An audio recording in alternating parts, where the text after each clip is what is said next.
안녕하십니까? 금요일의 과학터치를 시청하고 계시는 유튜브 시청자 여러분 반갑습니다. 저는 오늘 진행을 맡은 부산과학기술협의회 강사 장은진입니다. 실시간 온라인으로 진행되고 있는 금요일의 과학터치가 벌써 4회째 진행되고 있습니다. 매 시간 새로운 주제로 그리고 그 분야의 최신 연구들을 엿볼 수 있는 금요일의 과학터치를 통해 과학이라는 분야에 더 친숙해지는 것 같습니다.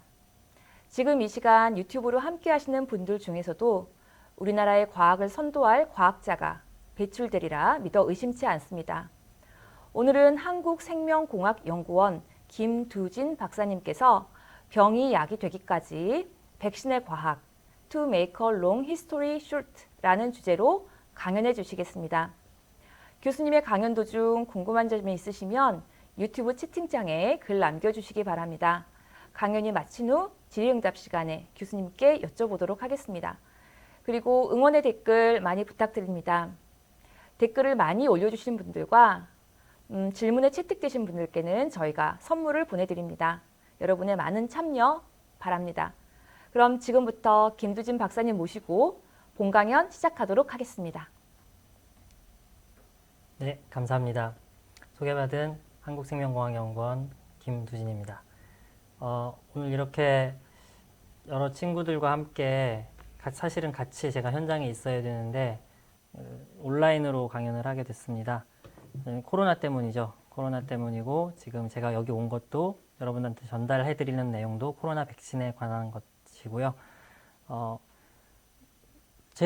제가 강연해 드리는 내용이 되게 막 어렵거나 그런 새로운 기술들보다는 아까 선생님도 장은진 선생님도 말씀하셨지만 이 시청자분들 중에는 미래의 과학 꿈나무가 있을 거라고 생각하기 때문에 그 학생들이 어떻게 그 과학적 사고에 접근하는가, 어떻게 하면 제가 영감을 줄 수 있을까, 좀 그런 고민을 하면서 강의를 준비했습니다. 예, 지금 보시는 거는 이제 코로나19 바이러스입니다. 아마 물리도록 많이 보셨을 거라고 생각을 하고요. 이 바이러스, 이 질병의 이름은 코비드-19, 코로나19라고 하고 바이러스의 이름이 사스 코로나 바이러스 2입니다. 네, 예전에 2002년, 2003년에 나왔던 사스 코로나 바이러스와 굉장히 유사하다고 해서 이름이 붙여졌고요. 우리나라에서는 그냥 코로나19 그리고 또 코로나19 바이러스라는 명칭으로 지금 부르고 있습니다. 2019년 12월에 발생을 했는데 최초 보고가 됐는데 지금 걷잡을 수 없이 전 세계를 집어삼키고 있죠. 그래서 확진자 수가 작년 10월 말에 4천만 명 넘었었는데 지금은 1억이 훨씬 넘었고요. 사망자들도 기하급수적으로 들어가고 있습니다. 자, 인플루엔자 호흡기 감염병인 인플루엔자하고 비교해 보시면은 중증 환자가 연 4,500만이고 사망자가 최대 65만 정도로 추산을 하는데 그거에 비했을 때 이 코로나19가 얼마나 심각한 질병인지 아마 아실 수 있을 겁니다.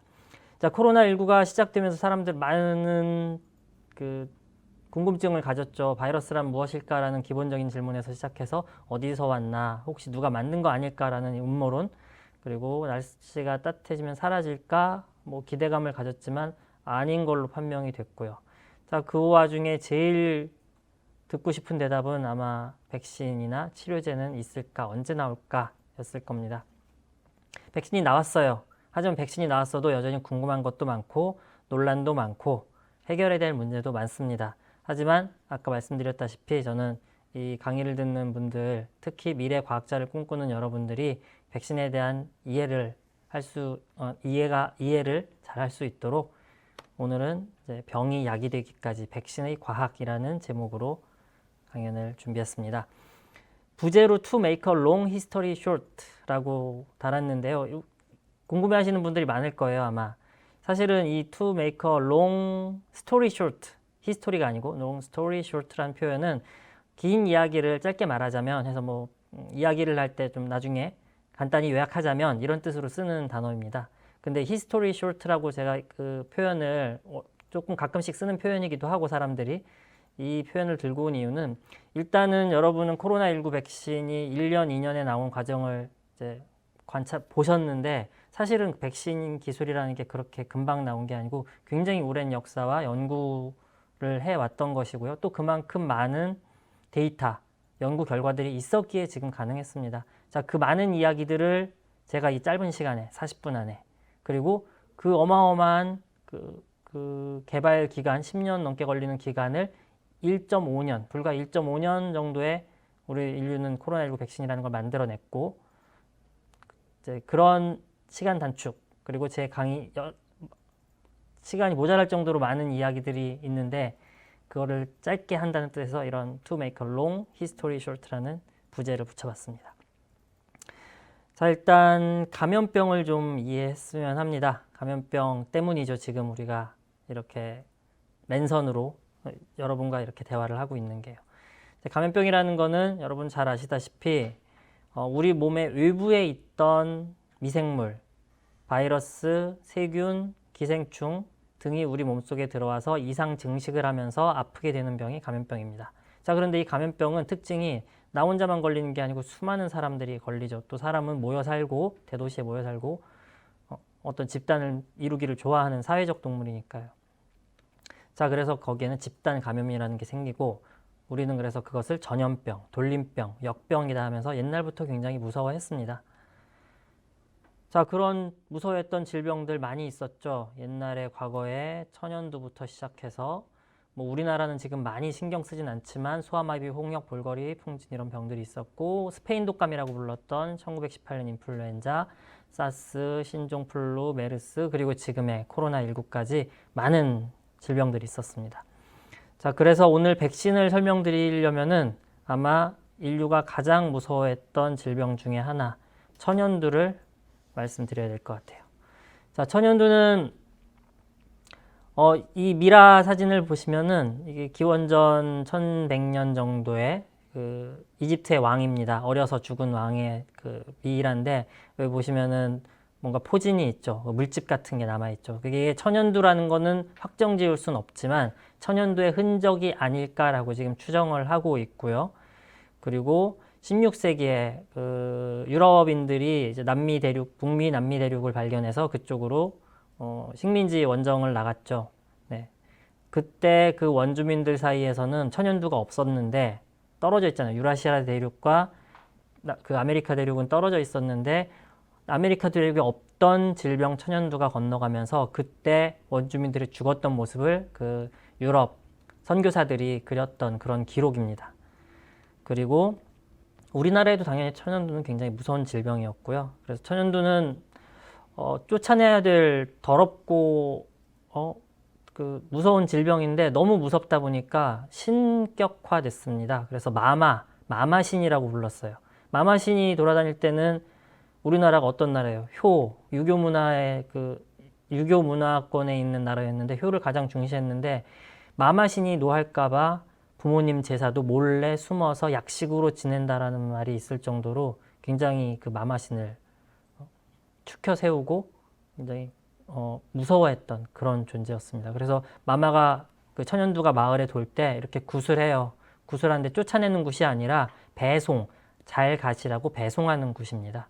그래서 타고 가시라고 여기 강아지한테 안장도 이렇게 달아주고 안장 밑에는 가서 오지 마시라고 이 편도로 노잣돈도 좀 챙겨드리고 하는 그런 풍습이 있었습니다.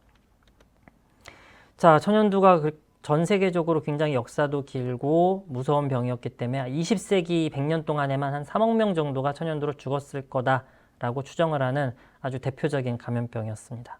자, 그런데 천연두를 제가 말씀드린 이유는 이제 그 병이 약으로 되는 단서가 됐다는 거죠. 우리가 백신을 발견한 겁니다. 지금 만드는 백신은 발명이 맞아요. 하지만 최초의 백신은 발견이었습니다. 자, 그 얘기를 좀 드려드릴게요. 자, 면역이라는 말 많이 하시죠? 우리 애가 면역이 떨어졌어. 내가 면역력이 뭐지? 면역력을 높여야 돼. 뭘 먹어야 되지? 자, 면역이라는 말을 많이 하시는데 이제 면역이라는 건 사실 하나의 단어로 이렇게 탁 그 정의 내리기엔 굉장히 복잡하고 어렵습니다. 하지만 원래 사람들이 알고 있었던 그 기본적인 개념은 뭐였냐면은 병에 걸리지 않는다는 거였어요. 자, 병에 걸리지 않는다는 거는 기원전부터도 사람들이 알고 있었는데 이제 아테네 역병 때 이제 펠로폰네소스 전쟁이 막 시작했을 때였는데 사람들이 이 도시국가 아테네에 뭔가 괴질이 돌았는데 걸려서 죽어요. 걸려서 아프고 낫기도 합니다. 그런데 그 나았던 사람들은 그 병에 다시 걸리지 않는다라는 것을 알고 있었고, 사람들은 그때부터도, 언제부터인지는 모르지만 이미 그때도 사람들은 역병을 면하는 힘이라는 존재가 있다는 건 알고 있었습니다. 자, 그러면은 면역이란 개념도 알고 있었고, 천연두는 무서운 병이었으니까 당연히 천연두를 피하고 싶었겠죠. 사람들이 천연두를 면하려고 했습니다. 자, 방법이 10세기경 중국, 인도 등지에서 시작됐다고 기록이 있는데요. 천연두 환자의 고름을 햇볕에 말려서, 천연두 환자의 고름을 햇볕에 말려서 그걸 가루를 내서 코로 흡입하거나 아니면 피부에 상처를 내서 바르는 방식으로 사람들이 뭔가를 하기 시작했습니다. 그랬더니 천연두가 걸리지 않는다는 거 알았어요. 그렇게 했던 사람은. 다만 부작용이 생기는데, 그 부작용이 뭐냐면은 천연두에 걸리는 거죠. 걸려서 죽기도 하고, 그게 사람들이 최초에 그 천연두를 피하기 위해 활용했던 방법이었습니다. 그런데 사람들이 오랜 역사가 지나면서 보니까 어떤 신기한 현상을 발견했냐면은, 이 특이한 직종은 천연두에 걸리지 않아요. 누구냐? 목동에, 시골에서 소 키우고 소 젖자는 그런 사람들. 얘네들은 천연두에 걸리지 않는다는 걸 알았어요. 그래서 가만 보니까 그냥 걸리지 않는 게 아니고, 소가 가끔 병에 걸립니다. 소 이쪽에 막 고름이 잡히고 그런 게 걸리는데, 그런 소의 젖을 짜다 보면은 젖자는 사람들의 손에 그런 물집이 생기는 거예요. 똑같은 물집이. 그런데 그렇게 되고 나면은 이 사람들은 천연두에 걸리지 않는 것 같다라고 사람들이 생각을 했습니다. 우와, 신기하다. 신기하죠. 약도 없던 시대에. 그랬는데 사람 몇 명쯤일까요? 100명? 1000명? 수천만 명이 그러고 우와, 신기하다라고 넘어가고 있을 때, 누군가 이제 위대한 과학적인 사고를 하는 사람들은 과학적인 가설을 세웁니다. 그게 바로 에드워드 제너, 백신의 아버지라고 부르는 에드워드 제너입니다. 자, 제너는 1796년경이었습니다. 영국의 의사였어요. 의사다 보니까 병원에 있는데, 혹시 우두에 걸렸던 그 소의 고름이 사람 몸에도 이렇게 생기고 나서 천연두를 막을 수 있는데, 혹시 우두의 뭔가가 우리 몸에 들어와서 천연두를 막을 수 있는 그 면역을 주는 건 아닐까 생각을 했습니다. 그러던 와중에 이제 검증을 해야 되는데, 어느 날 손에 우두가 걸린, 소젖을 짜다가 우두에 걸린 그 사라 nem스라고 하는 젊은 여인이 찾아왔습니다. 그래서 아이고, 아파요. 아프죠. 그래서 이거를 치료받는데, 이 고름을 모았어요. 모아갖고 어떻게 했냐면은 우리 집 정원사 아들, 여기 에드워드 제너의 정원사의 아들한테 팔에다가 이렇게 상처를 내고 발랐습니다. 주사기가 없던 시절이라서 그렇게 했습니다. 주사를 한 거죠. 자, 그렇게 하고 나서 더 무모한 임상시험, 허가받지 않은 임상시험을 합니다. 천연두 환자의 고름을 이 아이에게 또 투여를 해보는 겁니다. 이건 너 천연두 걸려봐 라고 얘기하는 거죠. 근데 안 걸렸어요. 안 걸리고 또 한 번 했습니다. 안 걸렸어요. 자, 에드워드는 이제 자신감을 갖습니다. 그래서 이런 허가받지 않은 임상시험을, 지금 이렇게 하면은 잡혀가죠.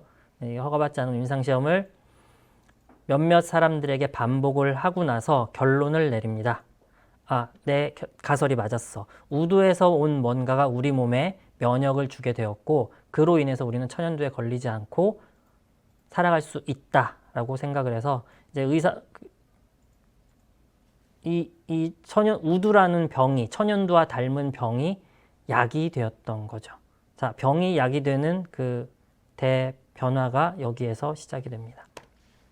그래서 제너가 논문을 썼습니다. 책을 썼는데, 거기에 제목에 이제 백신이라는 단어가, 이게 옛날 이제 영어다 보니까 이런 단어가 있는데요. 백신이라는 단어가 처음 등장을 합니다. 백신이라는 단어는 소를 뜻하는 접두어 바카가, 소가 걸리는 아까 그 질병이 있었죠.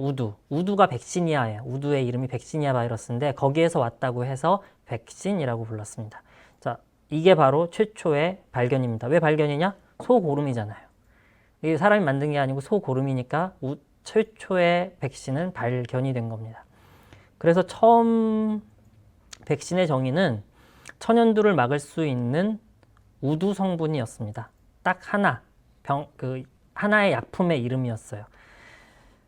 자, 그런데 또 한 명의 위대한 과학자가 등장을 하죠. 예, 프랑스의 과학자 루이 파스테르입니다. 한 100년쯤 흘렀어요.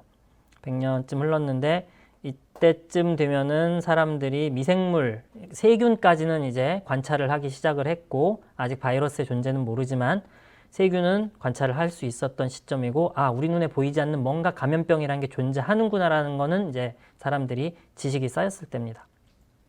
자, 그런데 어느 날 이 여기 앉아 있는 소년이 이 미친 개한테 물렸어요. 미친 개한테 물리면 광견병이라는 병이 걸리죠. 그래서 잠복기가 꽤 긴데 결국에는 신경계에 이상이 생기고 정신을 말 그대로 미쳐가는 거죠. 그러면서 죽게 되는 병입니다. 꼼짝없이 죽을 운명이었는데 루이 파스테르가 그때 했던 방법은 광견병 바이러스 인 줄은 모르지만 광견병을 일으킨 뭔가 내가 관찰하지 못하는 뭔가를 토끼한테 계속 주사해서 그 다음 토끼, 그 다음 토끼, 그 다음 토끼 이렇게 주사를 해서 이제 그런 걸 계대 배양이라고 하거든요. 계속 넘겨가면서 그러면은 이 토끼에서 최적화된 바이러스는 사람하고 좀 거리가 멀어집니다. 그럼 어떻게 되느냐? 사람한테 들어왔을 때 병원성이 낮아질 수가 있죠.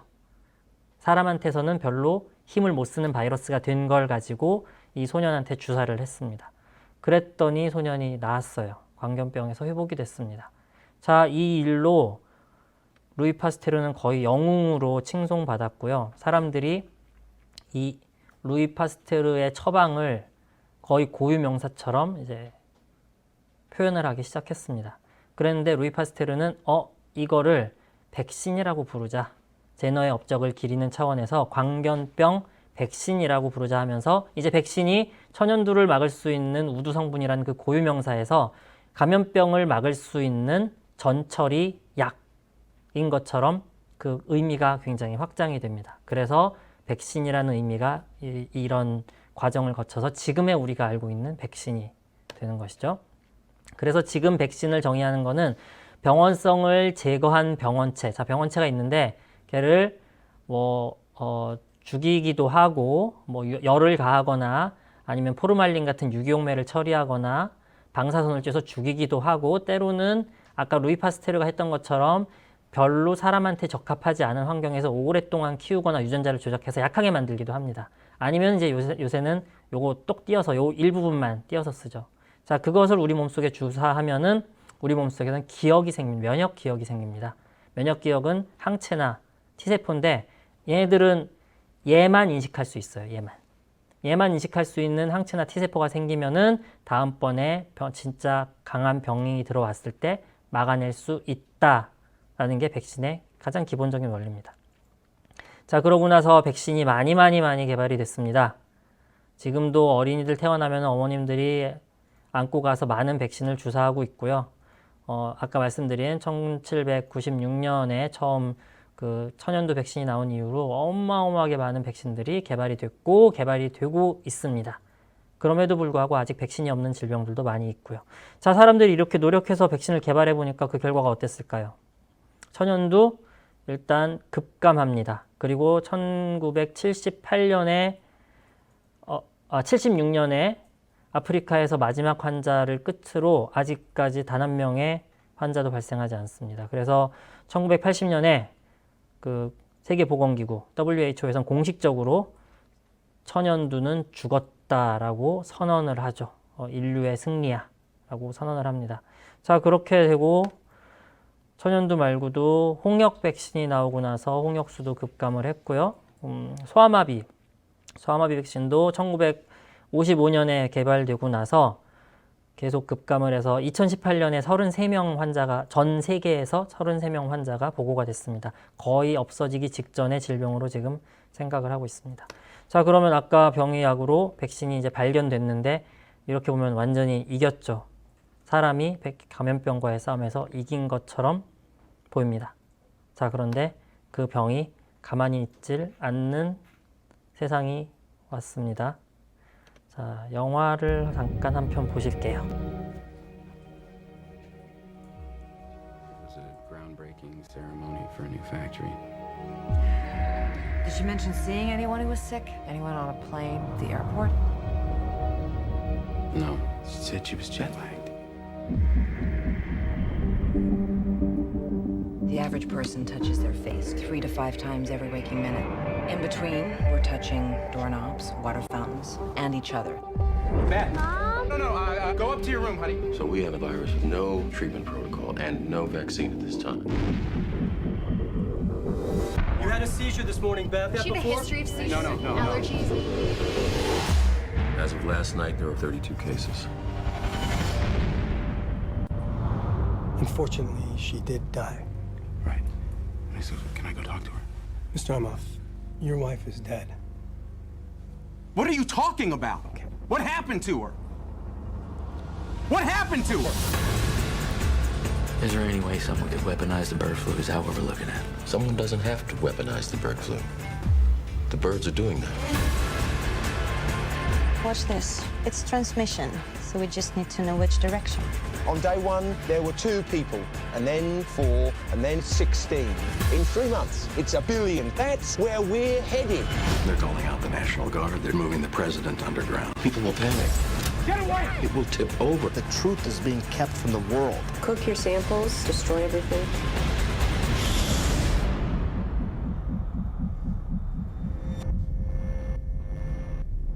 Hello.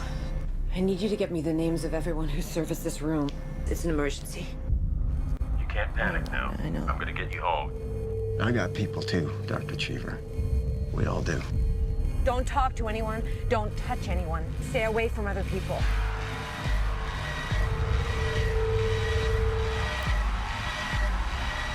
Get back in your car. We're not sick. It's figuring us out faster than we're figuring it out. It's mutated.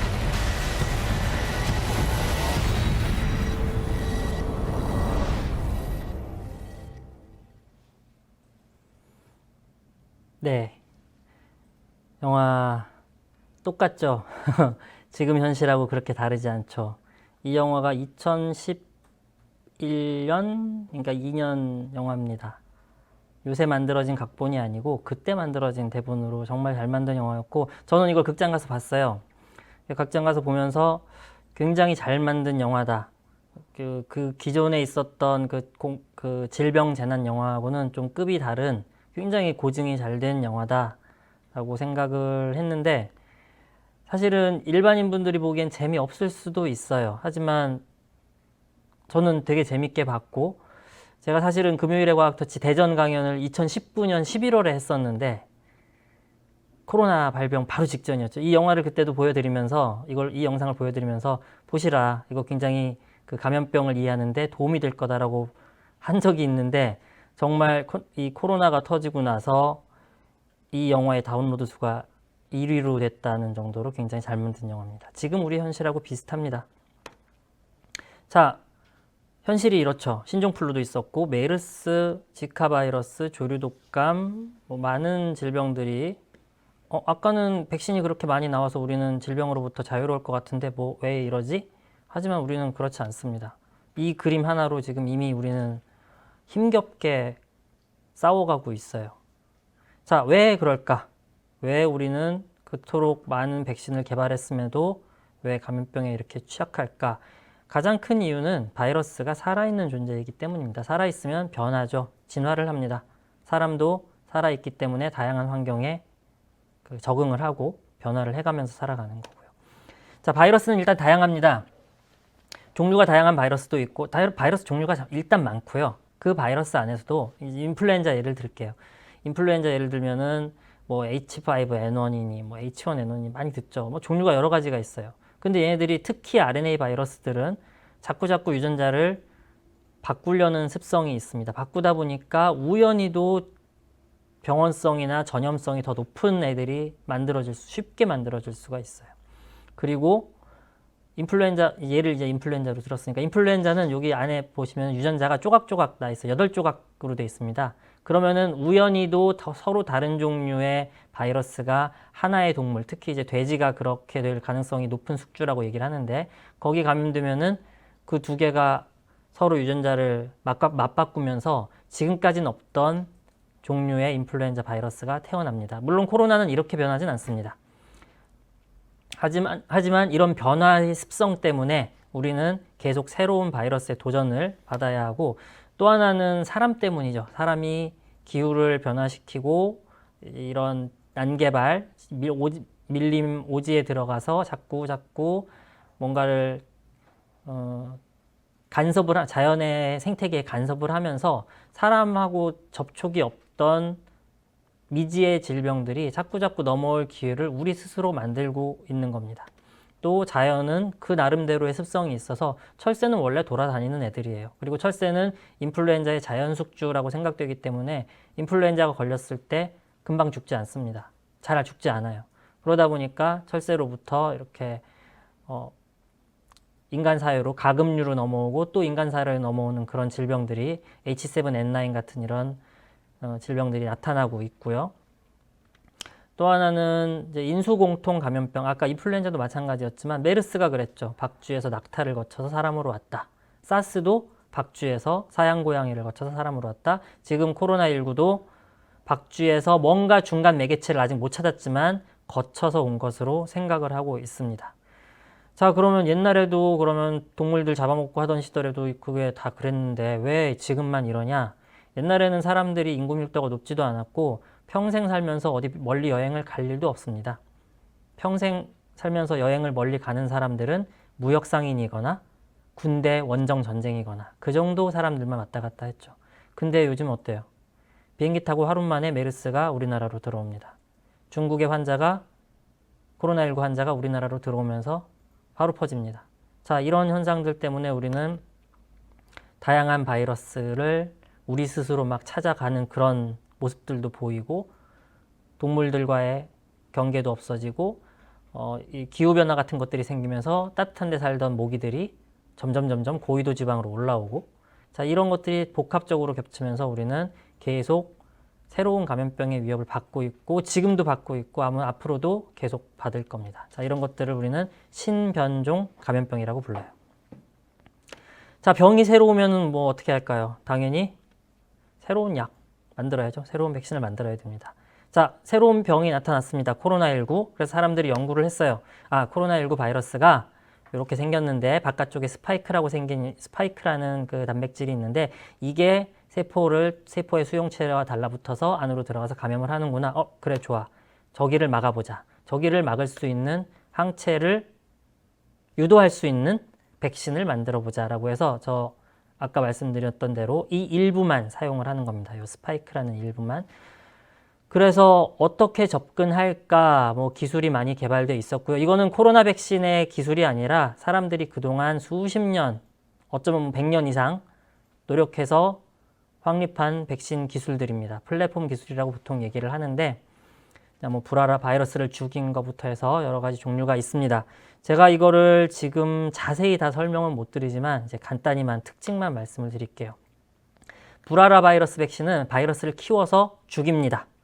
자, 그러면 백신이 되는 거예요. 바이러스를 아까 죽여서 쓰니까 그 병원체를 죽여서 쓰는 백신이 됩니다. 그래서 이렇게 만든 백신은 A형 간염도 있고 인플루엔자 우리 주사로 맞는 거 다 이렇게 만들어졌고 코로나19 백신이 지금 이렇게 개발되고 있는 게 있고 중국 시노팜에서 나온 게 이런 형태로 만들어진 백신입니다. 약독화 생백신이라고 해서 이거는 바이러스를 아까 파스테르가 시도했던 그 광견병 백신처럼 바이러스를 계속 키워요.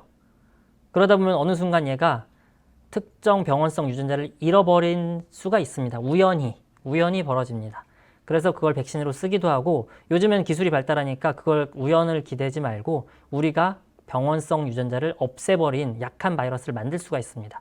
그래서 그거를 로타바이러스를 약독화시켜서 아이에게 먹이는 로타바이러스 생백신을 만들기도 하고 이렇게 인플루엔자 바이러스를 코에 주사하는 약독화 바이러스 백신을 만들기도 합니다. 코로나19는 아직 이제 허가된 건 없는데 임상 들어간 건 지금 전 세계에 하나가 있습니다. 하지만 얘네들은 큰 단점이 얘네들이 언제 또 병원성을 획득해서 얘네들도 살아있으니까 약하지만 살아있는 바이러스니까 병원성을 획득해서 특히 면역이 약한 사람한테서 실제로 병을 유발하진 않을까라는 우려가 있기 때문에 안전성 검증에 상당히 오랜 시간이 걸립니다. 그래서 이거는 아직까지 다른 백신 기술들에 비해서는 조금 좀 속도가 뒤처지고 있습니다. 자, 제조합 단백질 백신인데요. 지금까지는 바이러스를 키웠다면은 그거 너무 어렵고 힘들고 효과가 때로는 안 좋을 때도 있어요. 자, 그럼 사람들이 어떻게 했느냐? 야, 중요한 유전자가 뭐였지? 그 표적으로 하는 항원, 그 유전자가 뭐였지? 해서 유전자 서열을 가지고 시험관에서 다양한 세포를 이용해서 거기서부터 단백질을 만들어냅니다. 단백질을 만들어내서 그것을 정제해서 주사를 하죠. 뭐 비형간염, 자궁경부암 예방 백신, 그리고 우리나라엔 팔지 않지만 이제 미국에서 개발된 인플루엔자 백신, 특정 상품 이런 것들이 개발이 되었고 비교적 안전하다고 검증이 되어 있습니다. 자, 우리나라에서도 코로나19도 지금 아직까지 허가되진 않았는데 거의 임상 3상 마지막 단계에 있고요. 우리나라에서도 아마 곧 이제 허가가 되면 사용될 예정인 게 한 종류가 지금 이 제조합 단백질 기반 백신이 있습니다. 자, 그 다음에 DNA 백신인데요. 지금 앞에서 단백질을 만들어서 주사하면 된다 그랬는데 그게 쉽지가 않아요, 사실은. 그리고 시간도 많이 걸리고 그 단백질을 바이러스가 원래 갖고 있던 그 모양을 예쁘게 이렇게 만들어내는 게 그게 뭐 말이 쉽지 그렇게 쉬운 건 아닙니다. 그러다 보니까 점점점 새로운 감염병의 위협은 높아지는 상황에서 유전자만 사용해보자라는 게 이제 앞으로 말씀드릴 DNA 백신, RNA 백신, 바이러스 벡터 백신입니다. 그래서 DNA 백신은 그 유전자 서열을 가지고 그냥 그걸 주사해요. 사람 몸에.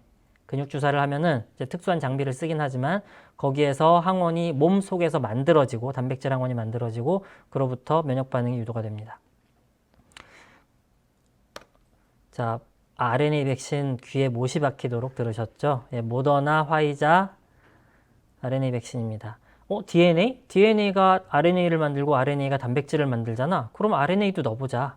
자, RNA는 기본적으로 굉장히 불안정합니다. 그런데 이제 기술이 발전해서 RNA를 안전하게 잘 감쌀 수 있는 이 지질 입자, 뭐 지방 입자라고 생각하시면 돼요.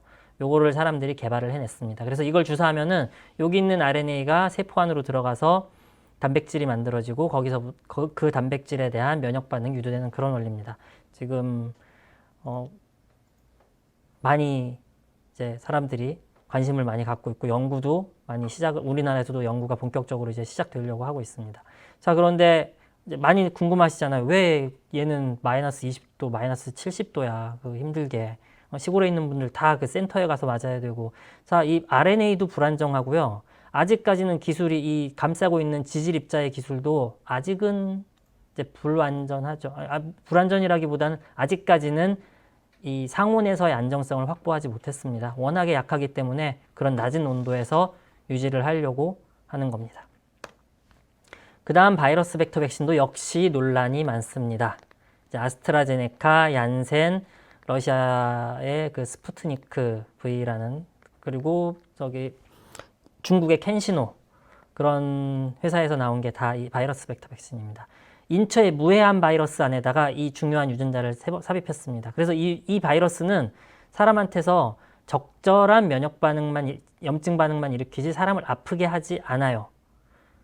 검증이 그리고 굉장히 오랜 20년 넘게 검증이 됐습니다. 그래서 인플루엔자, HIV, 에볼라, 암 치료 백신 등에서 굉장히 많이 임상 연구가 되었고 2019년 말 2020년 초에 에볼라 백신으로 이미 허가가 된 백신입니다. 그래서 코로나19에도 지금 허가가 받아서 사용 중에 있습니다. 자, 이렇게 간단하게 백신 종류를 설명드렸는데 이게 3월 9일자 통계에서 임상에 가 있는 것만 81개고 이제 임상 전 단계는 200개 가까이 아마 더 늘어났을 거예요. 지금 이 상태로 개발이 되고 있습니다. 자, 그러면은 제가 백신의 역사, 백신의 원리, 그리고 코로나19 백신의 종류와 그 간단한 원리를 설명드렸는데 백신이 처음에 제가 이렇게 설명을 드렸죠.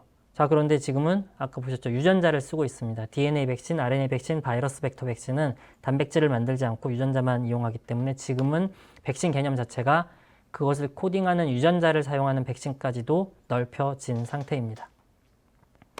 그러면은 이제 바이러스 변이 어떻게 해야 되나, 바이러스 유행이 장기화될 것인가, 안정적인가, 효능은 왜 차이가 나나, 안전한가 되게 많은 논란이 남아있긴 하지만 그래도 여러분이 기본적으로 백신이 이렇게 작동을 하고 사람들이 이렇게 연구를 해왔고 이런 관점에서 지금 개발 되어 있구나라는 건 이해를 하셨을 거라고 생각이 되고요.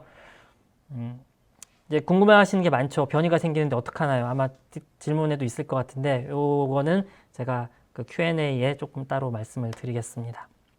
한 가지 제가 말씀드리고 싶은 거는 워낙에 이 코로나19가 논란이 되고 많은 사람들이 각자의 의견을 내고 또 개인 방송인들이 여러 의견을 퍼나른다고 하죠. 예, 그러다 보니까 사람들이 특히 초기에는, 지금은 많이 나아졌는데 2020년 초에는 너무너무 많은 잘못된 정보가 돌아다녔고요.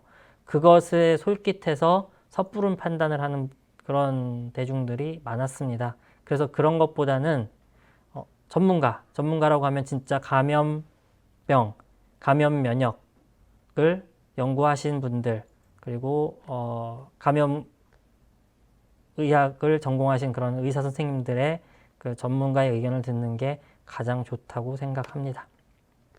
백신 효능을 계산하는 방법인데요. 이게 제가 이 그림을 보여드리는 이제 조금 이따 다시 설명을 드릴게요. 자, 임상 3상의 백신 결과입니다. 이게 지금 화이자 백신의 결과였고요. 한 3만 명 정도, 3만 명이었나요? 2만 1,000명. 예. 각각의 두 그룹인데 이 위약대조군, 그러니까 생리식염수만 맞는, 주사 맞는 그룹입니다. 내가 뭘 맞는지 몰라요. 주사하는 의사도 이게 뭔지 모릅니다. 이제 그걸 이중 맹검이라고 하는데, 주사한 사람과 그리고 진짜 백신을 주사한 사람들 2만 명이 넘는 수를 이제 알아서 나가서 살게 합니다. 그러면 그분들 중에는 또 우연치 않게 병에 걸리는 분들이 있겠죠. 안 걸리는 분들도 있고. 그래서 일정 시간이 지나서 보면은 생리식염수만 맞은 사람들은 계속 확진자가 늘어나죠. 이게 2만 명 중에 사실 뭐 100명 단위이기 때문에 다 걸린 건 아니지만 쭉 늘어나는 동안에 백신을 맞은 그룹은 유의성 있게 이 병에 덜 걸립니다. 그러면은 백신의 효능이 90%다, 60%다 얘기하는 거는 요 파란색 차지하는 걸 100%로 봤을 때 요 차이, 파란색과 빨간색의 차이가 90%다. 뭐 그렇게 이해하시면은 거의 정확합니다. 네, 그렇게 계산이 되고요. 제가 왜 이걸 말씀드리냐면은 백신 효능이 다 다르다고 지금 난 이거 맞기 싫은데 왜 그거 안 내놔 이렇게 격하게 표현하시는 분들도 있잖아요. 그런데 문제는 이제 제가 회사는 가렸습니다. 가렸는데 누구는 90%다, 누구는 뭐 50%다 이렇게 되는데 이게 조금 전에 말씀드린 것처럼 코로나19 백신은 지금까지 개발된 코로나 바이러스가 더 있어요. 사스, 메르스, 코로나19 말고도 4종류가 사람한테 맨날 걸려서 경증의 감기를 앓게 하는 코로나 바이러스, 계절형 코로나 바이러스가 그러는데 더 있습니다. 근데 그거 백신을 안 만들죠. 왜냐면은 그냥 감기인데 그걸 뭐하러 만들겠어요. 그러다 보니까 코로나 바이러스 백신이 연구된 적이 없기 때문에 이 임상 3상 데이터는 이렇게 해야지만 그 효능이 정확하게 계산될 수 있습니다. 이런 과정을 거쳐야지만. 자, 그러다 보면은 이렇게 임상을 수행하는 그 환경, 국가 그 지역에서 코로나가 얼마나 발생하고 있는가, 정말 걷잡을 수 없이 돌고 있는가, 아니면은 우리나라처럼 최대한 방역에 힘을 빌어서 차단을 하고 있는가에 따라서 이 값은 달라질 수 있다는 거예요. 이 통계 데이터는. 점점점 N이 많을수록 정확해지겠죠. 걸리는 사람이 많을수록. 하지만 그걸 뭐 바라는 건 아니니까. 자, 그러다 보니까 어느 백신은 저쪽 가서 하면은 50%가 나오고 이쪽 가서 하면은 좀 더 좋게 나올 수가 있고, 그렇게 되는 거를 지금 누구도 객관적으로 비교를 할 수가 없습니다. 지금 상태에서는. 그렇기 때문에 이렇게 다르다는 거는 사실이지만 섣부른 판단을 해서 난 이거 싫어요, 이거 주세요 라고 하는 거는 지금은 조금 맞지 않다. 저는 뭐 개인적으로 그런 의견을 드리고 싶고요. 자, 이제 기술적인 얘기는 끝나고요. 제가 그 질병이라는 게 사실 인류 역사가 뭐 전쟁 역사다 그런 얘기를 하지만 인류 역사는 거의 질병과의 싸움의 역사에 가깝습니다. 그래서 보여드리고 싶은 사진이 몇 장 있어서 준비를 했고요. 자, 보시면은 흑백 사진이고 사람들이 뭐 언제적일까요? 전차가 다니는 것 같아요, 길에. 자, 그런데 다 마스크를 쓰고 있습니다. 마스크를 쓰고 있고, 자, 여기 팻말을 목에다 걸고 있죠? 자, 보시면은 마스크 써 아니면 감옥 갈래? 뭐 감옥 가라고 말하는 겁니다. 자, 그리고 여기서도 보면은 아저씨가 빠이빠이 안녕히 가세요 하는 게 타지 마세요입니다. 자, 이 아저씨가 지금 마스크를 안 쓰고 있으니까 당신은 타지 마세요라고 하는 사진입니다. 지금하고 똑같죠? 자, 1918년 스페인 독감이 유행할 때의 사진입니다. 그때도 똑같이 이런 마스크 쓰기 운동이 있었고, 마스크 안 쓴 사람은 실제로 지금처럼 지하철 못 타고, 그리고 대중교통 이용 못 하고, 실제로 뭐 감옥 갔는지는 모르겠어요. 진짜 처벌을 했는지. 제가 거기까지는 모르겠지만 이런 분위기가 있었습니다. 지금하고 상당히 똑같죠. 백신이 없던 시절입니다. 1918년이면은 이제 막 바이러스의 존재가 어렴풋이 이제 알려지고 있을 때예요. 인플루엔자 백신은 그로부터 이 시점으로부터 한 20년 뒤에 1930년대 되어야 개발이 됩니다. 자, 그럴 때 우리가 기댈 수 있는 건 마스크밖에 없었죠. 지금 코로나 초기에도 백신이 없을 때 우리는 마스크 굉장히 여러분 아마 주변에 그런 얘기 많이 하실 거예요. 저 이번에 감기 한 번도 안 걸렸어요. 2년 동안 감기가 한 번도 안 걸렸어요. 저도 그렇습니다. 저도 매년 콧물 흘리고 몸살 앓는 날이 2, 3일 꼭 있었는데 한 번도 걸리지 않았어요. 자, 마스크는 굉장히 도움이 되는, 정말 도움이 되는 최고의 예방제다, 백신이다 라는 거를 예나 지금이나 변함이 없다는 걸 말씀드릴 수 있고요. 자, 또 하나는 뭘 먹습니다. 침상에 누워서 약을 받아 먹고 있고, 이분들은 뭐가 이제 머리에 이렇게 후광이 비치면서 이것이 명약이다 라고 얘기하는 것 같아요. 자, 이게 뭐냐면은 이제 중세시대 14세기에 있었던 흑사병 대유행 시절의 그 모습을 그린 내용입니다. 자, 이 사람이 먹는 거 뭘까요? 이거? 약 같은데? 부잣집인 것 같은데 좀. 자, 여기 이분은 지금 에메랄드 가루를 빻아서 드시고 계십니다. 몸에 치장을 해도 부족할 에메랄드를 드시는 좀 부잣집인 것 같은데, 자, 그때 당시에 에메랄드 가루가 흑사병의 특효약이라고 해서 이렇게 먹던 기록이 있습니다. 그리고 여기는 한술 더 떠서 이제 어린아이의 소변입니다. 어린아이의 소변을 우와 명약이다 하고 이제 먹는 분들이 그때 있었다는 거죠.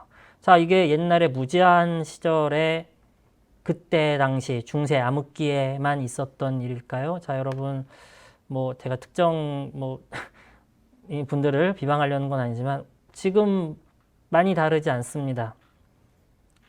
식품으로도 쓸 수 없는 작물의 줄기를 끓여 먹어서 코로나를 예방하자고 유튜브 방송을 하는 바람에 어르신들 유튜브 카카오톡을 타고 건너 유행을 했고, 결국엔 이분들은 식약처의 조사를 받고 팔던 분들은 다 이제 금지를 당했습니다. 왜냐하면은 식품으로 등록되지 않으면 안전성, 농약 잔류 검사도 안 하고 아무것도 안 하는 진짜 노지의 풀인 거죠. 자, 그거를 팔다가 그런 일도 있었고요. 자, 여기 보시면은 불 타고 있죠. 사람들을 묶어놓고 이 사람들이 뭔가 이 사람들을 핍박하고 있습니다. 불 타오고 있죠. 자, 이것도 아까 말씀드린 14세기 중세의 흑사병 때 일입니다. 자, 이 사람들은 유태인이었고요. 유태인은 뭐 히틀러 때만 핍박받았던 게 아니고 원래부터 중세 사회에서는 굉장히 따돌림 당하던 그런 미움받던 민족이었기 때문에 우리나라도 뭐 일제강점기에 그런 일이 있었죠. 관동 대지진이 일어났을 때 조선인이 우물에 독을 풀었다 해서 조선인들을 다 죽이고 했던 일들. 자, 흑사병을 이 유태인들이 퍼뜨렸다라는 음모론이 퍼지면서 많은 그 유태인들이 그 당시에도 핍박을 당했습니다. 자, 아시아 분들 해외여행 가고 싶은데 무서워요. 당분간 무서워서 못 갈 것 같아요. 이런 일들이 지금도 벌어집니다. 자, 제가 이걸 왜 말씀드리냐면은 감염병을 겪은 역사는 사람들은 많았고 그때마다 기술 수준도 달랐는데도 불구하고 사람들이 보이는 모습은 너무너무 비슷해요.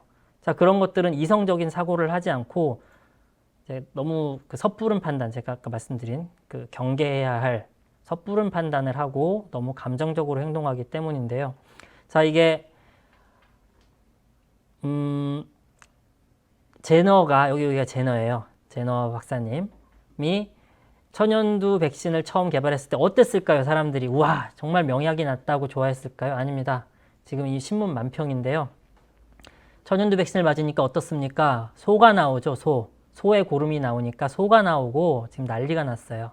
자, 그러니까 이 백신의 첫 발견, 그 백신을 우스꽝스럽게 생각한 거죠. 말도 안 되게. 사람들의 판단은 이랬습니다. 실제 그때. 하지만 나폴레옹이 살았던 요때 이제 나폴레옹 전쟁 때 에드워드 제너가 딱 천연두 백신을 발견한 거의 직후였고요. 나폴레옹은 그때 유럽 정복 전쟁을 하고 있었습니다. 근데 군대가 나가서 천연두 병 걸리면 안 되잖아요. 전력에 큰 손실이잖아요. 그래서 나폴레옹은 영국과 적국 관계였지만 전 군에게 우두 접종하고 출정하라라는 명령을 내립니다. 자, 적국의 수장이었지만 그리고 이 제너의 그 업적을 기려서 메달도 수여합니다. 자, 그런 판단을 했죠. 적국인데도 불구하고. 자, 그런데 나폴레옹이 나중에는 이제 몰락을 하죠. 몰락하고 나서 프랑스 정부에서는 새로운 운동이 생겨요. 천연두 백신 하지 마. 왜? 나폴레옹 거야. 나폴레옹은 몰락한 영웅인데 왜 우리가 그걸 해? 해서 이 군대에 접종하던 천연두 백신을 다 이제 취소합니다. 자, 그러면 이제 불보듯 뻔하죠. 그 결과들은. 자, 그래서 제가 말씀드리는 거는 저희는 지금 정말 사상 초유의 그 감염병 위기를 겪고 있고 겨우겨우 헤쳐나가고 있지만 이 판단을 할 때 조금 더 이성적이고 과학적인 판단을 했으면 좋겠다라는 생각에서 이걸 말씀드렸고요. 자, 마지막 그림입니다. 감염병을 잘 이해하는 것이 대응의 시작입니다. 자, 여기 있는 분은 손자병법을 저술하신 손무라는 그 책략가고요. 그분이 지피지기 적을 알고 나를 알면 백전백승이 아니고 백전불태 100번 싸워서 위태롭지 않다라고 말씀을 하셨습니다. 저희는 지금 이긴 건 아니에요. 감염병과의 싸움은 앞으로도 계속될 거고 코로나를 극복하더라도 분명히 또 새로운 감염병은 언젠가 찾아올 겁니다. 그때 위태롭지 않으려면 우리 몸의 면역을 잘 이해하고 그리고 바이러스의 그 습성과 바이러스의 병원성 기전을 연구하는 그런 과학이 뒷받침돼야 된다라는 것을 말씀드리고 싶고 아까 제 모두의 선생님이 말씀하신 것처럼 이 강의를 듣는 분들 중에 이 지피지기를 하실 수 있는 훌륭한 과학자가 나왔으면 하는 바람으로 마지막 슬라이드고요. 제 강의는 여기서 마치겠습니다. 감사합니다. 네, 박사님 너무나 좋은 강의 감사드립니다. 박사님 강연 도중에 역시 그 사람들이 많이 관심을 갖는 분야라서 질문도 굉장히 많이 들어왔어요. 네. 그래서 이제 하나씩 좀 궁금증을 풀어가 보도록 하겠습니다. 먼저 조선님 여쭙습니다. 우리나라의 백신 개발 규모는 어느 정도인가요? 개발 규모요. 네. 일단은 저는 이제 기초 연구를 하는 사람입니다. 그래서 제가 드리는 그 산업계의 규모는 제가 말씀드리는 게 정확하지 않을 수도 있어요.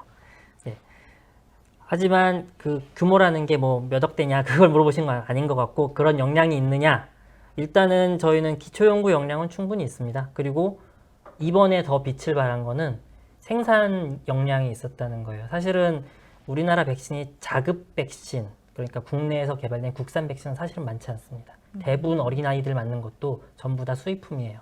하지만 수입품이라 하더라도 완제품을 수입하는 경우도 있지만 우리나라에서 자체 생산, 위탁 생산을 해서 어떻게 보면 띄어와서 만드는 거죠. 그렇게 해서 만드는 그런 시설들이 확보가 돼 있었기 때문에 신종플루 때도 녹십자에서 그때 이제 자체 개발된 백신으로 완전 처음부터 만든 백신으로 이제 위기를 잘 극복할 수 있었고 지금 아스트라제네카 위탁 생산도 하고 있고 노바백스의 그 제조합 단백질 백신도 위탁 생산을 할 계획이고요. 계약은 돼 있고 이제 승인만 되면은 할 계획이고 그래서 그 생산 기술과 역량 부분에서는 세계적으로 결코 뒤처지지 않는다라고 말씀드리고 싶고 이제 저 같은 사람들 다른 연구하시는 분들은 사실은 정말 그 백신을 만들어낼 수 있는 다양한 기본 학문 분야들, 면역학, 바이러스학, 그 다음에 이 소재, 지금 RNA 백신 같은 거는 이제 소재 같은 것도 있고요. 자, 그런 것들에 있어서는 우리나라도 충분히 역량은 가지고 있다. 네, 그렇게 말씀드릴 수 있어요. 또 이런 위기가 또 닥쳤을 때는 그때는 다른 어떤 나라보다 우리나라가 먼저 우리나라의 힘으로 네. 개발을 해서 싸울 수 있었어요. 네, 그렇게 되려고 또 지금 코로나를 교훈 삼아서 많은 연구자분들이 더 좀 많이 모이고 계시죠. 네. 네. 네. 좋습니다. 자, 그럼 그 다음은 행복이님께서 질문 주셨습니다. 백신 투여 시에 코로나에 감염 가능성도 있습니까? 투여 시에요. 투여 시에 백신을 맞고 났는데 내가 코로나에 걸렸다 이럴 수도 있을까요? 네, 있습니다. 이유가 이제 몇 가지가 있는데요. 네. 잠깐 슬라이드 좀 보여주시겠어요? 아까 요 데이터를 보시면요, 요 빨간색은 백신 맞았잖아요. 네. 근데 생기죠. 백신 맞았는데 생기죠. 특히 초반에 많이 생기죠. 네. 사람들이 백신 맞으면은 와 우리 주말에 만나자 네. 막 그럴 것 같은데 절대로 그러면 안 되고요. 백신 맞고 나서 백신의 종류에 따라서 효능은 좀 차이가 있겠지만 충분히 방어 면역이 생길 수 있는 기간은 적어도 2주 정도로 봅니다. 그때는 백신에 의한 항체가 충분히 나오지 않았기, 항체든 T세포 면역 반응이든 충분하지 않기 때문에 걸릴 수 있어요. 그런 이유에서 걸릴 수 있는 이유가 하나 있고, 또 하나는 백신 맞기 전에 이미 확진됐다가 모르는 상태에서 걸릴 수도 있는 거고요. 네. 네, 선후관계는 그렇고, 또 하나는 백신이라는 게 약이지만 방어율이 100%라고는 장담을 못해요. 개개인들은, 사람들은 너무너무 그 체질도 다르고 건강 상태, 면역 상태 모든 게 다르기 때문에 뭐 개선되어야 하는 부분이지만 지금 시중에 나와 있는 다른 질병에 대한 백신들도 어떤 거는 뭐 90%다, 어떤 거는 뭐 인플루엔자 백신 같은 경우는 평균자가 60%다 방어율이. 그렇게 얘기를 하다 보니까 걸릴 수도 있습니다. 네. 그거는 이제 과학자들이 조금 더 연구를 해서 기존 백신이 있더라도 조금 더 보호 효능이 뛰어나고 안전한 백신을 만들어 가야 하는 건 과학자들의 책임이죠. 네. 네. 정확한 답이 되셨을 것 같습니다. 자, 그러면은 하동윤님께서 질문 주셨어요. 이런 바이러스들은 왜 인간을 숙주로 하는 걸까요? 질문이 그게 이제 관점에 따라 다른데요. 바이러스를 인격체로 보시면 안 되고요. 네. 그러니까 이제 거시적으로 봤을 때는 결국은 바이러스는 사람한테 오고 감염성이 뛰어난 쪽으로 계속 발전하는데, 전체적인 방향은 그렇지만 바이러스 자체에서 일어나는 그 분자의 변화는, 그 돌연변이는 사실은 방향성이 없습니다. 아무데로나 가는데 이렇게 간 애는 사람한테서 살기에 부적합해지고, 네. 이렇게 변한 애는 우연히 간 애는 사람한테 살기 좋아지니까 얘네들은 사람 몸에서 죽고 얘네들만 점점 살아나가니까, 네. 이제 우리가 거시적으로 봤을 때는 와 사람한테만 오고 사람한테서 점점 병원성이 세진다라고 얘기하지만 이제 우연히 그렇게 되는 거고요. 바이러스는 우리가 걸리지 않는 바이러스 많아요. 사람만 바이러스 겪는 게 아니고 동물도 있고 식물도 있고 물고기도 있고 새우도 있습니다. 새우까지. 네, 심지어. 새우도 있으니까 네. 바이러스가 걔네들한테 가고 싶어 하는 게 아니고, 새우 바이러스를 우리가 생새우를 먹더라도 새우 바이러스 걱정을 안 하는 거는 새우 바이러스가 우리 몸에서 살기 적합하지 않기 때문에 그냥 없어지는 거죠. 그러니까 우리 몸에 사는 거는 사람한테서 가장 살기 좋은 바이러스가 골라져서 지금 오고 있는 거예요. 박쥐에 코로나 바이러스 그 다른 종류들이 어마어마하게 많이 있다고 보고가 돼 있거든요. 네네. 그 박쥐의 코로나 바이러스가 사람한테 바로 오지 않는 이유는 박쥐에서는 살아갈 수 있도록 진화가 되었지만 아직 사람한테는 맞지가 않았기 때문에 안 온 거고, 때로 우연히 그게 사람한테 오기 좋게 변화했을 때 사람이 옆에 있으면 감염이 되는 거죠. 네. 그렇게 되는 겁니다. 아마 그래서 이런 질문이 김정우 님도 약간 비슷한 질문을 주셨어요. 그러니까 바이러스가 변이를 일으키는 등 진화를 거듭하는 것이 무서운 속도로 앞서 나가는데 도대체 이 미생물은 어떻게 이토록 지혜로울 수 있을까요? 아마 같은 네. 네, 지혜가 있는 건 아니고, 네, 우연히 변이가 굉장히 정교하지 않기 때문이에요. 사람 DNA는 굉장히 정교해서 잘못된 세포가 생기면은 죽여버립니다. 네. T세포가 가서 거의 다 죽여버려요. 복제를 잘못하면. 근데 그게 컨트롤이 안 되면은 이제 암이 되는 건데, 제대로 관리가 안 됐을 때. 네. 지금도 건강한 사람도 그렇게 잘못 만들어진 세포는 계속 생겼다가 죽어나가고 생겼다 죽어나요. 바이러스는 그 속도가 훨씬 빠르고, 그러다 보니까 진화가 적응이 빠른 거죠. 빨리 이걸 이겨내야 되는데. 그렇습니다. 롱롱님 질문 주셨습니다. 이제 요즘 이렇게 백신을 막 맞고 있는 네. 상황이라서 이제 백신을 맞은 후에 발열이나 근육통 같은 증상 발생이 아스트라제네카는 1차에서 화이자는 2차에서 더 격렬하다는 이야기를 들었습니다. 네. 맞는지요? 만약 그렇다면 그 이유가 무엇인지 궁금합니다. 아주 어려운 질문을 하셨습니다. 사실 백신에 대한 관심이 높아지다 보니까 충분히 그런 질문을 하실 수 있어요. 그런데 그 질문에 답을 드리려면 정말 많은 얘기를 해야 되는 그래서 이제 어려운 질문이라고 말씀드리는데, 일단은 백신은 어떻게 설명을 드려야 될까요? 백신을 구성하고 있는 그 겉에 물질들, 아스트라제네카는 이제 아데노바이러스라는 사람이 유전자를 조작해서 무해하게 만든 아데노바이러스고요. 그리고 화이자 백신은 그 아까 말씀드린 대로 mRNA를 지방 성분으로 이렇게 감싼 나노 입자입니다. 그런데 거기서 유전자가 나와서 만들어지는 건 똑같은데 걔네들은 상관이 없어요. 걔네들보다는 겉에 그 바이러스, 걔네들은 증식하지 않습니다. 우리 몸에서. 한 번 들어가서 감염하고 유전자로부터 항원을 만들어내면 끝이에요. 그런데 그래도 한 번 감염한다는 살아있는 바이러스죠. 자, 그러다 보니까 그 바이러스에 의한 염증 반응, 이제 우리 뭐 사이토카인이라고 얘기하는데, 이제 그런 것들이 국소적으로나 사람에 따라서는 전신으로 퍼지기 때문에 특히 이제 그런 경우가 많이 나타나는 게 좀 젊은 분들이 오히려 더 노인분들보다 많이 있다고 하는 게, 네. 면역이 더 활발한 분들이 그런 현상이 나타나는 거고요. 저기 화이자 mRNA 백신의 경우는 그걸 싸고 있는 그 지질 입자의 성분이 이제 좀 사람한테서 발열을 일으킬 수 있다. 지금 그렇게 좀 보고가 되어 있습니다. 그런 염증 반응이 그럼 없는 걸 만들면 되지 않을까? 그러면 좋은데, 이게 아까 그 제조합 단백질 설명을 제가 드리면서 제조합 단백질만 주사해 갖고는 거의 아프지 않을 거예요. 그런 염증 반응 발열이 없을 거고, 대신 면역 반응이 나오질 않아요. 그러니까 백신이라는 거는 단적으로 얘기하면은 감염을 흉내내는 겁니다. 실제 감염을 흉내내는 거기 때문에 내 몸이 아프다, 위험하다고 인식을 해야 거기에 대해서 면역 반응이 나오지, 내 몸에서 염증 반응, 감염에 의한 반응이 하나도 나오지 않은 상태에서는 단백질만 갖고 항원만 갖고 들어와서는 그 반응을 잘 내지 않아요.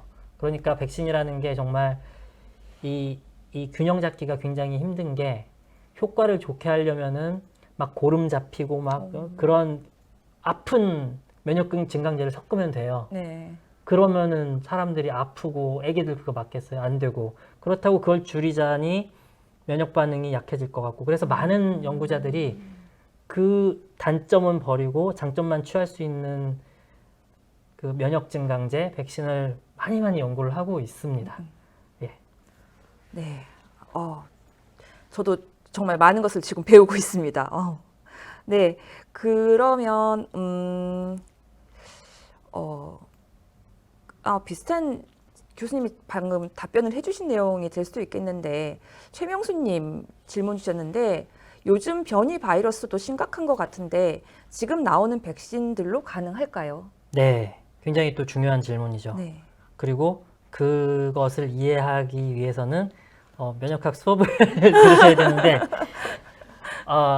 일단 변이가 나오는 거는 굉장히 위험한 일이고요. 주의해야 되고, 그나마 다행인 건 사실 코로나가 굉장히 문제가 되기 때문에 제가 이런 말씀 드리면은 이상한 소리 하네 그렇게 말씀하실 수도 있는데, 코로나 바이러스는 그나마 RNA 바이러스 중에서 백신으로 막아볼 만한 바이러스입니다. 그래도 왜냐하면은 RNA 바이러스는 자기 복제를 할 때 잘못 유전자 카피를 할 때 잘못 만들면은 사람은 잘라내고 새로 넣어요.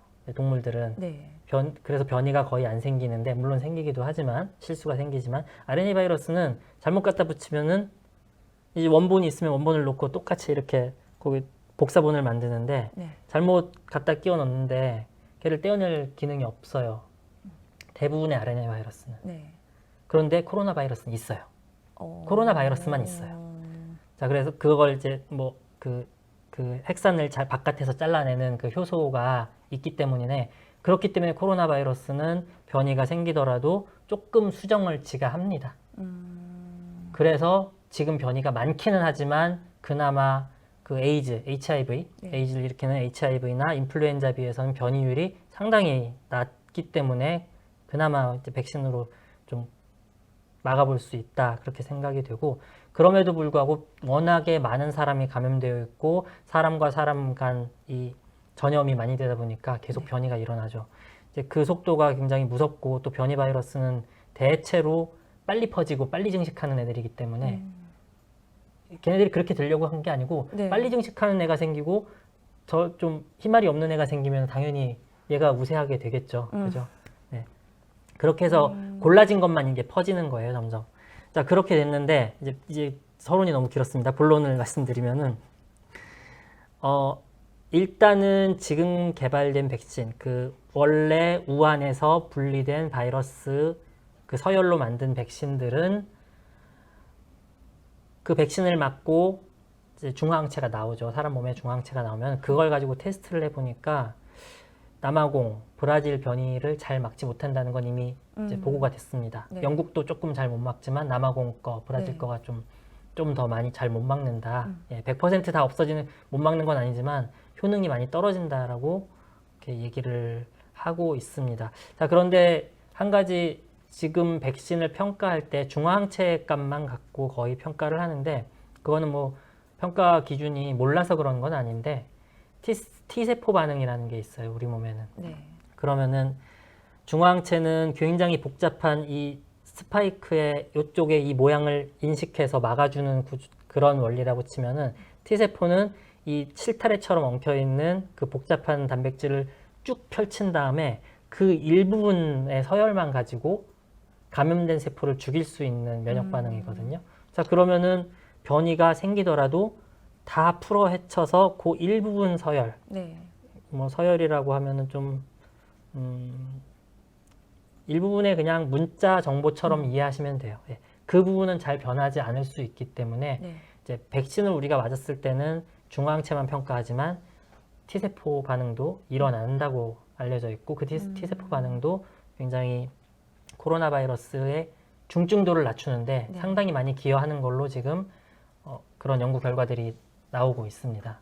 그래서 변이가 생기더라도 100% 막지는 못하겠지만 중증도를 낮추는 데는 지금의 백신도 충분히 기여를 할 수 있을 거라고 보고, 다만 한 가지, 계속 변이가 생기면 또 그것도 문제가 되니까 네. 지금 WHO에서는 다음 세대 백신, 네. 그러니까 이 코로나19의 다음 세대 백신은 변이주의 서열을 가지고 개발할 것을 공식적으로 권고하고 있죠. 아마 새롭게 만들어지는, 개발이라고 이제 만들어지는 백신들은 그 새로운 서열로 개발을 하고 있는 기업들이 있는 걸로 알고 있습니다. 저 엊그제 뉴스에서 네. 화이자 백신이 동결 건조 해가지고 이렇게 이제 백신 개발을 해서 네. 네 이제 왜 계속 그건 저온 보관을 네, 했잖아요. 네, 그래서 네. 그거 방법으로 한다고 했는데, 지금 개발되고 있는 그 화이자 백신은 조금 전에 교수님께서 말씀하신 그건 아니겠죠? 아직은 아니겠죠. 지금 다른 지역에서 하고 있는 거겠죠. 갑자기 궁금해서 여쭙니다. 네, 뭐 기업의 정보, 아직까지 지금 쓰이고 있는, 지금 네. 보급되고 있는 백신 중에 변이 서열을 가지고 만들어진 건 아직은 없는 걸로 알고 있습니다. 네, 알겠습니다. 두 가지만 더 여쭐게요. 네. 그 백신이 어떠한 이유로 혈전을 일으키는지 궁금해 하시는 분이 계세요. 아스트라제네카 때문에 그러신 것 같아요. 네. 별자기님이십니다. 네. 일단은 좀 죄송스러운 말씀이지만 인과관계가 네. 이거 그래프 다시 한번 좀 보여주시겠어요? 제가 혈전에 대한 인과관계는 아니지만 아까 말씀드렸죠.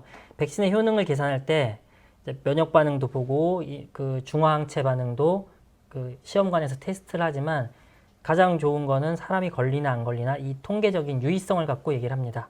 자, 그러면은 저희가 만약에 백신도 맞았고 이 위약대조군 생리식염수만 맞은 사람들이 있는데 파란색이 이렇게 가는 동안에 빨간색도 똑같이 올라간다고 생각을 해보세요. 그러면 우리가 결론을 백신이 효능이 있다고 내릴 수 있을까요? 안 되죠. 네. 그러니까 과학적 통계 결과에 근거해서 우리는 이 백신이 효능이 있다라고 판단을 하는 겁니다. 자, 바꿔서 그러면은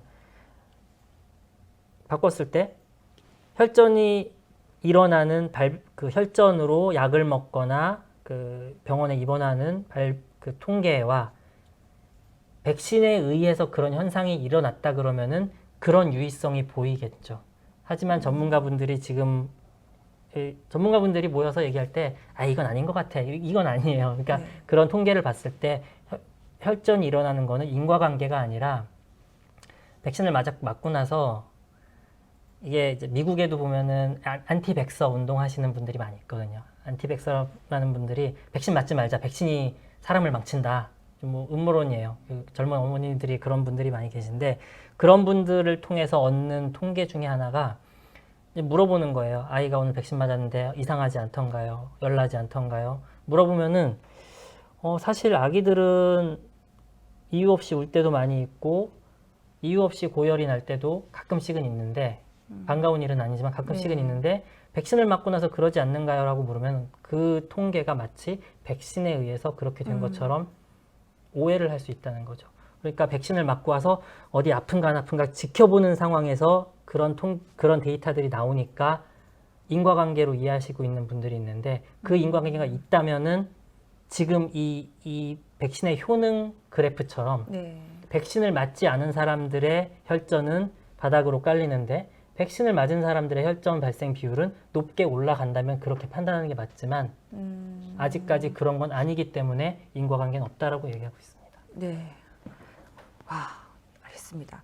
저 이제 마지막 질문 하나만 드리겠는데요. 저는 이 내용을 실은 잘 몰라요. 근데 어떤 분께서 인터스텔라라는 분께서 바이러스 X라는 소설에서 나온 건데 코로나19의 염기 서열은 29,903개이니 약 3만 개 바이트 데이터로 보고 반도체에 그 정보를 저장시킨 다음 공기 중에 있는 바이러스를 감지해서 경보를 울리는 시스템. 소설에서 나오는 거죠? 그렇죠, 교수님? 아니에요. 반은 현실화하려고 하고 있습니다. 정말요? 그러니까 그 데이터를 뭐 반도체에 넣고 그런 건 아니고요. 네네. 이제 연구하시는 분들이 아마 그런 연구 주제를 얘기하기 시작한 게 10년까지는 안 됐지만 이제 조금 이제 과학자들 사이에서 그래도 조금 얘기가 된 게 한 5년은 넘은 것 같아요. 그게 무슨 얘기냐면은 주로 호흡기 바이러스들, 호흡기로 감염하는 바이러스 세균 포함해서 그리고 또 하나는 그 생화학 테러나 세균전 같은 생물 무기가 있을 수 있잖아요. 뭐 거의 그런 일은 잘 없지만 그런 게 쓰일 수 있기 때문에 군부대의 그런 하나의 방어 시스템의 하나로 그리고 그 보건 모니터링이라고 할까요? 그런 것 중에 하나로 공기 중에 입자들을 다 포집해서 필터에 포집을 해서 거기에서 어떤 바이러스가 있는지 걔네들이 이제 그래프를 보면서 어떤 게 늘어가는지 그런 것들을 실시간 모니터링을 하자라고 해서 그런 그 진단, 검출 기기를 개발하시는 분들이 계십니다. 그래서 그거를 뭐 반도체에 넣고 이런 건 아니고 뭐 항원 항체 반응이라든가 아니면은 그 유전자 증폭이라든가 이런 것들을 소형화, 실시간화해서 어떤 그 차 같은 데다가 무빙 랩을 만드는 거죠. 이동 실험실 같은 걸 만들어서 공기 중에 입자들을 포집을 해서 그런 것들을 하자라는 그런 연구를 하시는 분들도 있습니다. 실제로. 네. 저는 이 질문을 보면서 이걸 드려야 되나? 너무 비현실적인 얘기 아닌가 싶은 잘 모르고 지금 드렸는데 또 좋은 걸 알았습니다. 감사합니다. 교수님 이제 슬슬 마무리를 해야 될 네. 시간인 것 같습니다. 저희가 처음에 백신 두 글자를 가지고 이행시를 잠깐 했었어요. 네. 그래서 제가 말씀드릴게요. 자, 유연유님 맞나요? 유연유님, 유연우님네요. 자, 백신의 과학을 신기할 정도로 쉽고 재미있게 알려주는 과학 어드벤처 금과 터 이렇게 보내주셨습니다. 자, 축하드리고요.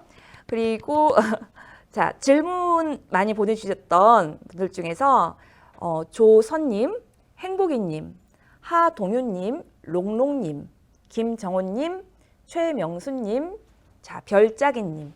자, 축하드리고요. 저희 지금 아래로 나가는 이메일로 그 이름과 연락처 주시면은 저희가 선물 보내드리도록 하겠습니다. 자, 그러면은 오늘 본강연 4번째 시간 김두진 교수님 모시고 정말 백신에 대해서 너무 많은 얘기, 좋은 얘기 나눴었고요. 자, 저희는 이제 여기서 마무리 인사를 드려야 될 것 같습니다. 늦은 시간까지 함께해 주신 유튜브 시청자 여러분께 너무나 감사드리고요. 교수님께도 정말 감사드리고요. 네. 저희는 다음 주 이 시간, 다음 주 6시 30분에 다시 여러분 찾아뵙도록 하겠습니다. 편안한 밤 되십시오. 감사합니다.